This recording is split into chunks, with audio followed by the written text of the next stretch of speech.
Can an object be evil? We're told they can't. They're just things: wood, stone, metal, lifeless matter with no will of its own. But what if that's not the whole story? What if some objects, just by being around, absorb the tragedies and pain they witness? What if they become vessels for something much, much darker? From a diamond that seemed to bring doom to royalty, to a little souvenir that unleashed a wave of personal misery, we're opening the case files on the world's most haunted artifacts. These aren't just spooky stories. They rerouted and documented history and backed up by chilling personal accounts that have been collected for centuries.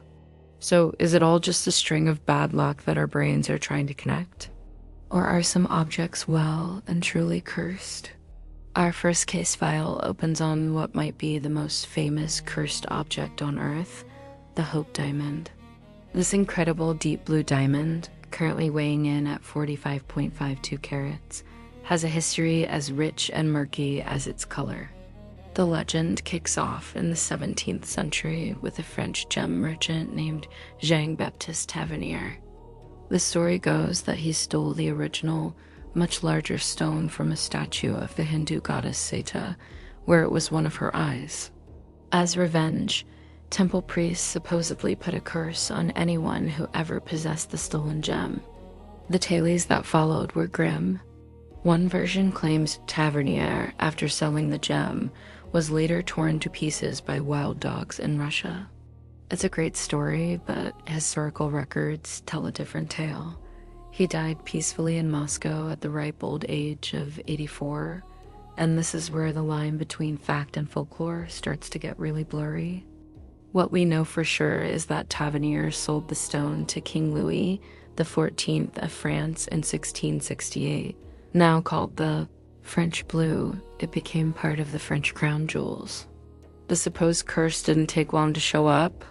King Louis XIV died of gangrene, but his successors, Louis XVI and Marie Antoinette, became the curse's most famous poster children. Their time with the diamond lined up perfectly with the French Revolution, and both were famously beheaded. This became a huge part of the curse legend. But here's a detail the legend often leaves out.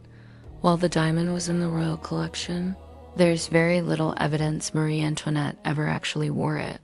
The diamond was stolen during the chaos of the Revolution, vanished for years, and then popped up again in London, recut and smaller. Eventually, it got its modern name from the Hope banking family. But the curse legend didn't really explode until the early 20th century, all thanks to a seriously clever marketing campaign.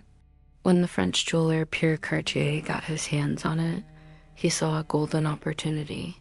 He wanted to sell it to Evelyn Walsh McLean, a ridiculously wealthy American socialite who had a quirky belief. She thought things that were unlucky for others would be lucky for her. Cartier played this up, spinning a dark, dramatic story of death and despair to make the diamond seem utterly irresistible. He even put a clause in the sales contract. If anyone in McLean's immediate family died within 6 months, she could swap the diamond for other jewelry of the same value. It worked. McLean bought the diamond in 1912 and wore it constantly. She even let her Great Dane rock it at parties. But her life was, in fact, filled with tragedy. Her 9-year-old son, Vincent, was killed in a car accident. Her husband, Ned, left her and later died in a psychiatric hospital.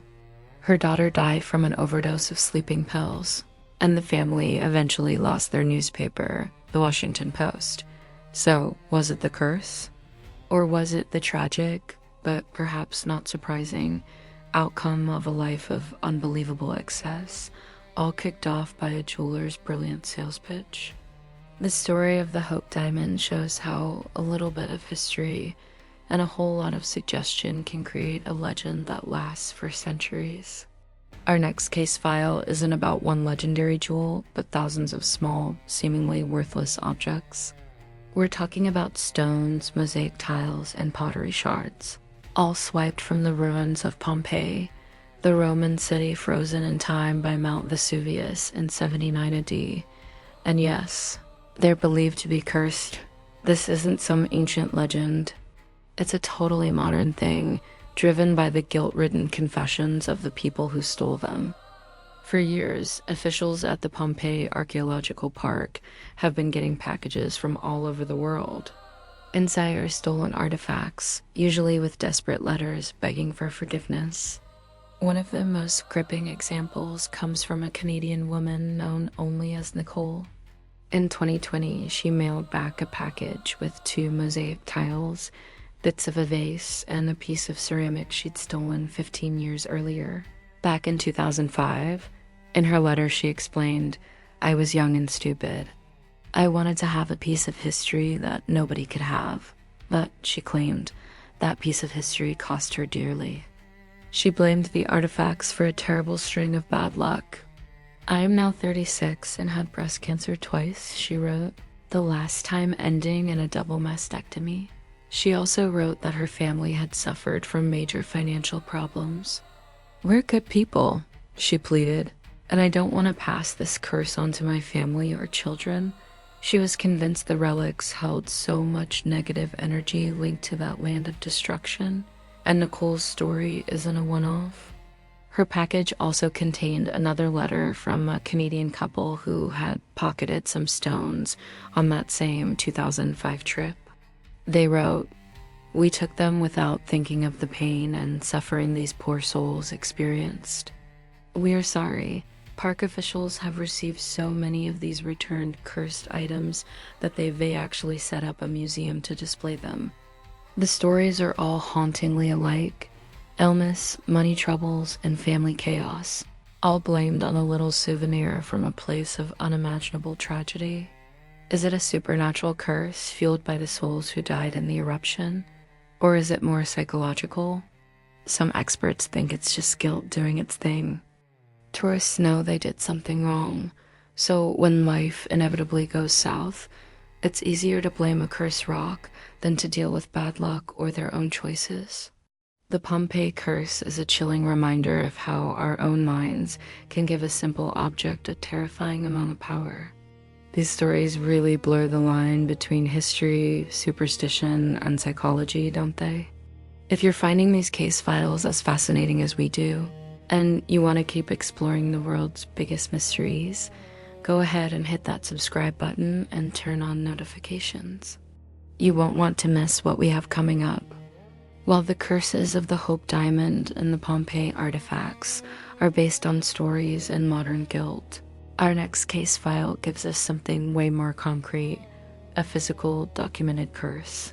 This is the story of the Ring of Silvianus, and it provides a rare, tangible link between an object, its owner, a thief, and the written curse intended to punish him.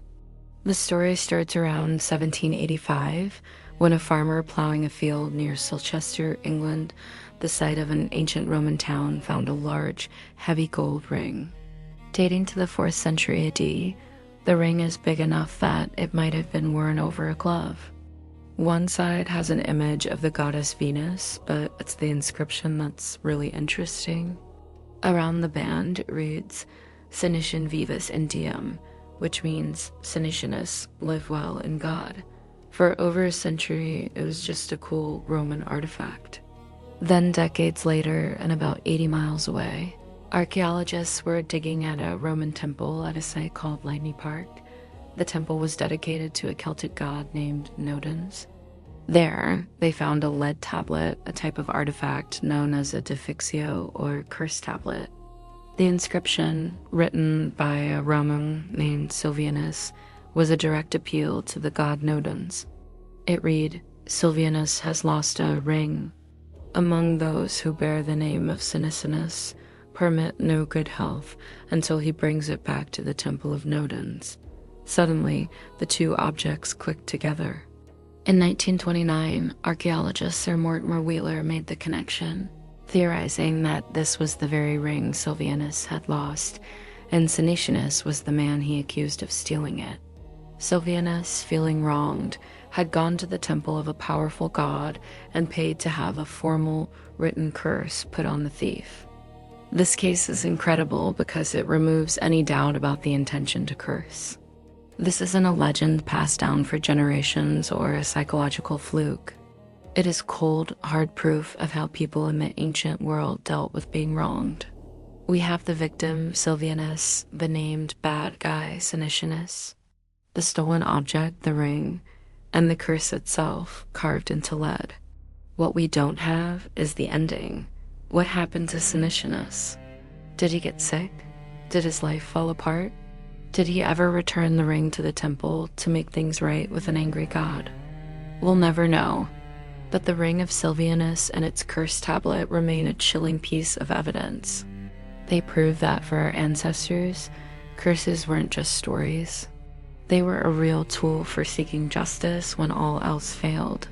We've opened the case files on 3 very different kinds of cursed objects. There's the Hope Diamond, a legend born from tragedy but spun into a multi-million-dollar story. Then you have the Pompeii artifacts, which get their power from the guilt and fear of modern-day thieves, a true curse of conscience. And finally, the Ring of Silvianus, a stark historical record of a real curse, a deliberate act of magical revenge. Each object makes us wonder about the same spooky idea, that a lifeless thing can get tangled up with human misery. Whether it's through supernatural energy, the weight of history, or just the power of our own minds, these artifacts have left behind a legacy of fear, tragedy, and a ton of unanswered questions. So, what's your take? Are some objects truly cursed, or do we just give them their power by believing? Drop your theory in the comments below. And if you enjoyed digging into these dark histories, don't forget to like this video and subscribe for more trips into the unknown.